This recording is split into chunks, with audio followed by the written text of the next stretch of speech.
అందరికీ నమస్తే. నా పేరు శ్రీకాంత్. ఫస్ట్ టైం మీరు మన ఛానల్ చూస్తే సబ్స్క్రైబ్ చేస్తారని మనస్ఫూర్తిగా కోరుకుంటున్నాను. ఇక విషయంలోకి వెళ్తే మీ అందరికీ తెలిసిన విషయమే. తెలంగాణలో ఈ మధ్య కవిత గారు ఒక పార్టీ పెట్టారు. అది టీఆర్ఎస్ అని పార్టీ పెట్టారు, తెలంగాణ రాష్ట్ర సేన అని చెప్పి. ఇంతకుముందు తెలంగాణ రాష్ట్ర సమితి అంటే సీసాలు మాత్రం ఒకటి వేరు వేరు ఉండొచ్చు, కానీ అందులో ఉన్న మందు మాత్రం ఒకటే పోసేశారు. ఎందుకంటే గతంలో టీఆర్ఎస్ పార్టీ అధికారంలో రావడానికి వాళ్ళ తండ్రి ఏదైతే వాడుకున్నాడో ఇవాళ సేమ్ ఆమె కూడా అదే వాడుకుంటుంది. అంటే తెలంగాణ సెంటిమెంట్ని రాజేసే పని చేస్తుంది.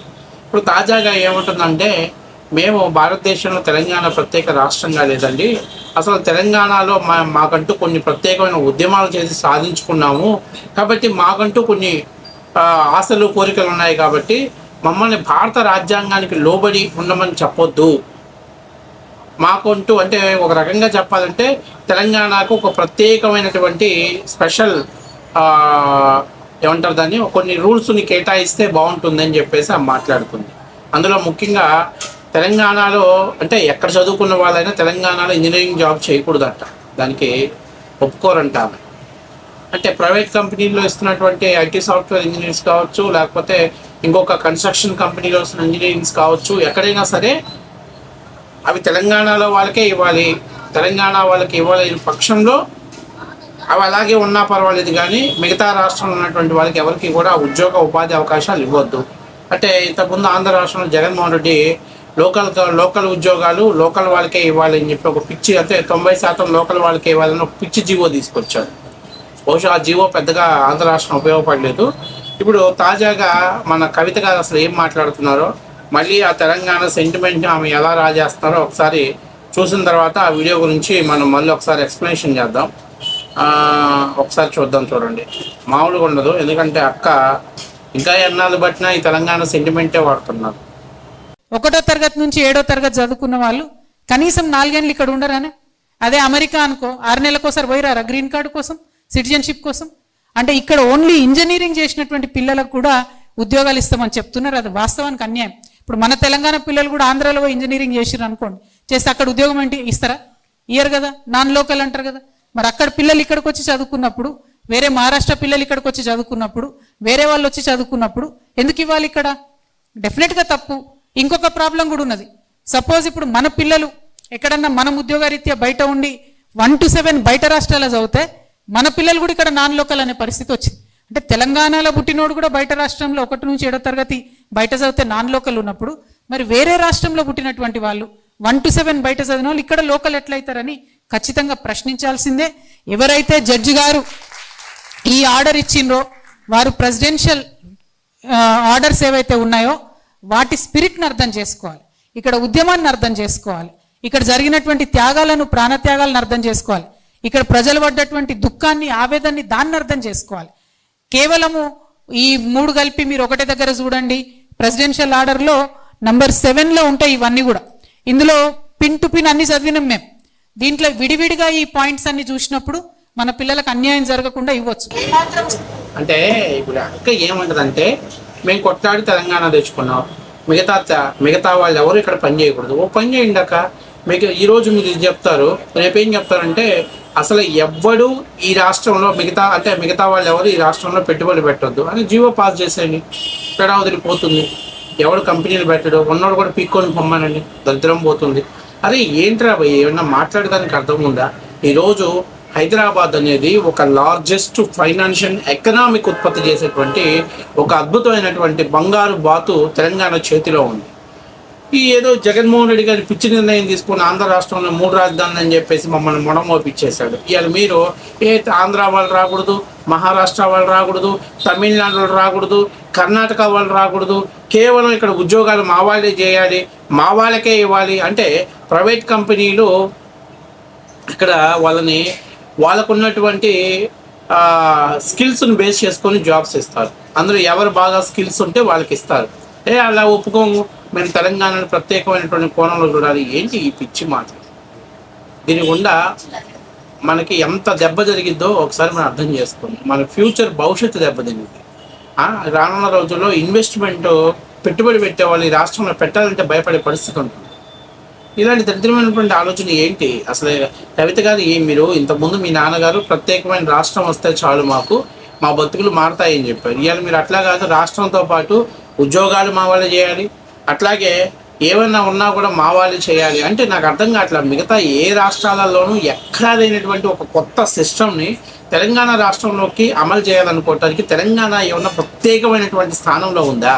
లేకపోతే తెలంగాణ సెంటిమెంట్ ద్వారా రాజకీయ లబ్ధి పొందాలి, తెలంగాణ సెంటిమెంట్ ద్వారానే మేము రాజకీయంగా పొలిటికల్గా సర్వే అవ్వగలుగుతున్నాం అనేటువంటి భ్రమలో మీరు బతుకుతున్నారా అనేది మీరు ఆలోచన చేసుకోవాలి. ఊరికే ఎంతసేపు ఉన్న ఆంధ్ర వాళ్ళు వచ్చి ఉద్యోగాలు తీసుకుంటున్నారు, ఏం పని ఇక్కడ ఉద్యోగాలు తీసుకోవడానికి, లేదా కర్ణాటక వాళ్ళు వచ్చి ఇక్కడ ఉద్యోగాలు తీసుకుంటున్నారు అంటే ఈరోజు మీ తెలంగాణ వాళ్ళు తమిళనాడు చెన్నైలో చాలామంది ఉన్నారు, మహారాష్ట్రలో ఉన్నారు, అట్లాగే కర్ణాటకలో ఉన్నారు, ఇంకా ఆంధ్రప్రదేశ్లో అంటే మా దిక్కుమాల పని మా పరిస్థితి బాగాలేక గత 5 ఏళ్లలో మాకు ఒక ఎందుకు చెప్పకూడదు ఒక 3 రాజధానులు అనేటువంటి ఒక కాన్సెప్ట్ తీసుకొచ్చి మా రాష్ట్రాన్ని సర్వనాశనం చేశారు. దాని ఫలితంగా మేము అనుభవిస్తున్నాం. లేకపోతే మాకు ఈరోజు కంపెనీలు ఇది ఇప్పుడు ఉన్నటువంటి కూటమి సర్కారు ఇంకొక 2 టైమ్స్ కానీ వస్తే ఖచ్చితంగా మా పిల్లలు మా రాష్ట్రంలోకి వస్తారు, మా పిల్లలు మా రాష్ట్రంలో జాబులు చేసుకుంటారు. ఆ రోజు మీరు అడ్డం పెట్టి అరే బాబు మీరు మా తెలంగాణకి అతిపెద్ద ఎకనామిక్ ఉత్పత్తి చేసేటువంటి దాన్ని ఏమంటారు ఉత్పత్తి చేసేటువంటి లాంటి వాళ్ళు కాబట్టి దయచేసి అంటే ఇన్కమ్ని ప్రొడ్యూస్ చేసే లాంటి వాళ్ళని మీరు రిక్వెస్ట్ చేసినా కాళ్ళకేళ్ళబడి బతిలాడినా కూడా ఆ రోజు మా వాళ్ళు తట్టాబుట్ట సర్దుకొని రాష్ట్రాన్ని వెళ్ళడానికి సిద్ధంగా ఉన్నారు. కాబట్టి ఇక్కడ చాలా ముఖ్యమైన విషయం. అలాంటి పరిస్థితులు తెలంగాణ వాళ్ళు ఇక్కడికి వచ్చినా డెఫినెట్గా వాళ్ళని ఆదరించాలి. ఎందుకంటే ఇది భారతదేశంలో ఏ పౌరుడు ఎక్కడైనా ఏ రాష్ట్రంలో జీవించవచ్చు, ఆ రాష్ట్రంలో బతకొచ్చు, దానికి ఉన్నటువంటి సిస్టమ్ అది. కానీ మీ వాడు ఇంజనీరింగ్ ఇక్కడ చదివాడా? ఈరోజు హైదరాబాద్లో మీరు చూడండి ఎంత ఎత్తున హైదరాబాదు గత 2004 నుంచి ఇప్పటికంటే 20 yearsలో ఇంత పెద్ద లార్జెస్ట్ ఫైనాన్షియల్స్ హబ్ ఏర్పడింది. దాంట్లో కారణం ఐటీ, ఫార్మా, ఈ 2 కూడా కీలకమైనటువంటి 2 భాగాలు హైదరాబాద్లో ఉన్నాయి. అలాంటిది ఈరోజు ఇన్వెస్టర్లు ఇంకా రాష్ట్రంలోకి తీసుకురావాలంటే ఇంకా అవసరమైనటువంటి మౌలిక వసతులు, అవసరమైనటువంటి వాళ్ళకి ఆర్థిక ఎన్నుదన్నుగా నిలబడాలి తప్పనిచ్చి ఇట్లాంటి భాష లేకపోతే ప్రాంతీయ విభేదాన్ని రెచ్చగొట్టేసి మేము రాజకీయ లబ్ధి పొందుతాం, మా రాజకీయ లబ్ధి కోసం ఏం మాట్లాడే వాళ్ళు చాలామంది మాట్లాడతారు. ఉద్యోగాలు రాని వాళ్ళు ఈరోజు అమెరికాలో కూడా చాలామంది ఉద్యోగాలు రాక ఎవరో పాపం అమాయకమైనటువంటి పిల్లలు చదువుకోవడానికి వెళ్తుంటే వాళ్ళని తుపాకీలతో కాల్ చేస్తున్నారు. దానికి కారణం ఏంటంటే వీళ్ళు రావడం వల్ల మా ఉద్యోగాలు పోయినాయి. మన దగ్గర స్కిల్ ఉంటే వాళ్ళకి ఎందుకు ఇస్తారు, మనమే తీసుకుంటాం కదా. ఇక్కడ చాలా ముఖ్యమైన విషయం ఏంటంటే మహారాష్ట్ర వాడు వచ్చినా లేకపోతే ఇంకా కర్ణాటక వాడు వచ్చినా లేకపోతే ఢిల్లీ వాడు వచ్చినా ఎవరు వచ్చినా కూడా ఇక్కడ మనం బేస్ చేయాల్సింది వాళ్ళకు ఉన్నటువంటి క్వాలిఫికేషన్స్, వాళ్ళకు ఉన్నటువంటి కమ్యూనికేషన్ స్కిల్స్ని ఇవన్నీ పరిగణలో తీసుకున్నప్పుడు ఎవరి దగ్గర ఎక్కడ ఎక్కువ కమ్యూనికేషన్ స్కిల్ ఉందో వాళ్ళకి అవసరమైనటువంటి స్కిల్స్ వాళ్ళ దగ్గర ఉన్నాయో అలాంటి వాళ్ళని రిక్వైర్మెంట్ చేసుకుంటారు ప్రైవేట్ కంపెనీ. తద్వారా వాళ్ళకి జీతాలు ఇస్తారు, వాళ్ళు ఇక్కడే స్టేయింగ్ చేస్తారు, వాళ్ళు ఇక్కడ నివసించడానికి కంఫర్టబుల్ జోన్ మనం క్రియేట్ చేయగలిగినట్లయితే వాళ్ళు ప్రతి రూపాయి ఎక్స్పెన్సెస్ ఇక్కడే పెడతారు. అలాగే జాబ్కు సంబంధించినటువంటి వచ్చే జీతాలలో చక్కటి ఫ్లాట్లు కొనుక్కుంటారు, రియల్ ఎస్టేట్ డెవలప్ అయింది, ఇన్ఫ్రాస్ట్రక్చర్ డెవలప్ అయింది. ఫలితంగా హైదరాబాద్లో కీలకమైనటువంటి రియల్ ఎస్టేట్, ఎందుకంటే అదొక తెలంగాణ అభివృద్ధికి ఒక గుండెకాయ లాంటిది, అది ఉపయోగపడుతుంది. అట్లా కాకుండా అదే పోయి ఈ లొల్లి పెట్టుకుంటా పోయి ఎన్నాళ్ళు పెట్టుకున్నా మా నాయన 10 ఏళ్ళు చేసినాడు ఇంకా మాకు తీరలేదు. నేనేమంటున్నానంటే సరే నువ్వు చెప్పిన ప్రకారమే ఇక్కడ లెక్కర్ స్కామ్ చేసుకో, ఢిల్లీ పోయి ఎందుకు చేసుకున్నారు మీరు అక్కడ? ఇవన్నీ ఏంది చండాలంగా ఉన్నాయి. మీరు అక్కడ ప్రమాణ స్వీకారం చేస్తారు, ఎమ్మెల్యే కానీ మంత్రి కానీ అందరు ప్రమాణం రాజ్యాంగానికి లోబడి. ఏ రాజ్యాంగానికి లోబడుతున్నారు? భారత రాజ్యాంగానికి లోబడి. మరి ఇట్లా లోబడి ఉన్నటువంటి వ్యక్తులు ప్రాంతీయ విభేదాలను రెచ్చగొట్టేలా మాట్లాడితే మీ మీద కఠిన చర్యలు తీసుకోవాలి. మీ పార్టీకి అసలు డిస్క్వాలిఫై చేశారు మీ పార్టీని. ఎంతసేపు మీరు హక్కుల కోసం అని చెప్పేసి 10 ఏళ్ళు అయిపోయినా కూడా ఇంకా 10 ఏళ్ళు మీ నాయన పరిపాలన చేసి ఇప్పుడు మళ్ళీ పరిపాలనలో మీరు మీ అంతటి మీరున్నా కూడా ఇంకా వాళ్ళు వచ్చి ఉద్యోగాలు దందుకెళ్తున్నారు, వీళ్ళు వచ్చి ఉద్యోగాలు దందుకెళ్తున్నారు. ఇది న్యాచురల్గా పరిస్థితులను బట్టి. ఇలా మీ వాళ్ళు అమెరికాలో లేరా? అమెరికాలో ఎందుకు వెళ్ళారు? ఇతర స్టేట్స్లో ఎందుకున్నారు? దుబాయ్ లాంటి దాంట్లో ఎందుకుంటున్నారు? వాళ్ళకు ఉన్నటువంటి కమ్యూనికేషన్ స్కిల్స్ని బట్టి వాళ్ళకి కావాల్సిన జాబ్స్ అక్కడ ఉన్నాయి కాబట్టి వెళ్తున్నారు. అదే ప్రపంచమే గ్లోబలైజేషన్ వెళ్ళిపోతుంటే ఇంకా నేను ప్రాంతీయ విభేదం, నేను ఇక్కడే ఉంటాను, నేను గిరిగీసుకొని ఇక్కడే కూర్చుంటాను, నాకు ఇక్కడ నన్ను ప్రత్యేకమైన హక్కుల ద్వారా చూడాలి, నన్ను ప్రత్యేకంగా గౌరవించాలి, ఏంటిది నాన్ సెన్స్ లాగుంది, న్యూ సెన్స్ లాగుంది. చూసే వాళ్ళు నవ్వుతున్నారు. కొంపతీసి రేపు ఏమన్నా మీరు ఒకవేళ తెలంగాణలో టీఆర్ఎస్ పార్టీ అంటే తెలంగాణ రాష్ట్ర సైన్యం గెలిస్తే మాకు ఒక ప్రత్యేక కరెన్సీ కావాలంటారేమో, మా ఫ్లైట్లు మాకు కావాలంటారేమో, మా ప్రాంతంలో దిగే వాళ్ళందరూ కూడా మా పాస్పోర్టు వీసా ఉండాలంటారేమో, కొత్త కొత్త రూల్స్ పెడతారేమో అని భయం వేస్తుంది. అది ప్రాంతీయ విభేదం రెచ్చగొట్టడం ఎప్పటికైనా ఉగ్రవాదం లాంటిదే. ఈరోజు నేను అడుగుతున్నా, మీకేంటి ప్రాబ్లం ఏంటి? ఈరోజు తెలంగాణలో ఆంధ్రప్రదేశ్ వాళ్ళు, మహారాష్ట్ర వాళ్ళు, కర్ణాటక వాళ్ళు ఉంటే మీకు వచ్చిన నష్టం ఏంటి? మీ వాళ్ళు పక్క రాష్ట్రాలలో ఉంటే వాళ్ళకి వచ్చిన నష్టం ఏంటి? ఎంతసేపు లేసినా ఈ విభేదాలు, విధ్వంసాలను రెచ్చగొట్టి రాజకీయ లబ్ధి పొందాలనే దుర్మార్గమైన ఆలోచన దేనికి? ఎంతమంది బిడ్డల భవిష్యత్తు రేపు రానున్న రోజులు తెలంగాణ ఆర్థిక ఎకనామిక్ మీద దెబ్బతీసే ప్రమాదం ఉంటుంది. చూసుకోండి. ఈరోజు ఏదో నడిచిపోవచ్చు. నిన్న చెన్నైలో అక్కడ మినిస్టర్స్ ఒక రిపోర్ట్ పాస్ చేశారు. ఆ తీవ్రమైనటువంటి భాషా విభేదం ఉండటం వలనే తమిళనాడులో పెట్టుబడి పెట్టడానికి పారిశ్రామికవేత్తలు సముఖంగా లేరు. రేపు ఇదే పరిస్థితి ఏర్పడుతుంది. తీవ్రమైనటువంటి ప్రాంతీయ విభేదం ఉండటం వల్లే తెలంగాణలో పెట్టుబడి పెట్టడానికి ప్రజలు ముందుకు రాలేదు. రావచ్చు మేబీ.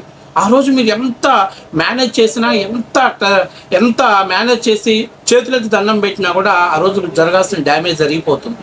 ఇలా మీరు తెలంగాణ బిడ్డల భవిష్యత్తు నాశనం చేస్తున్నారు. హైదరాబాద్ భవిష్యత్తు నాశనం చేస్తున్నారు.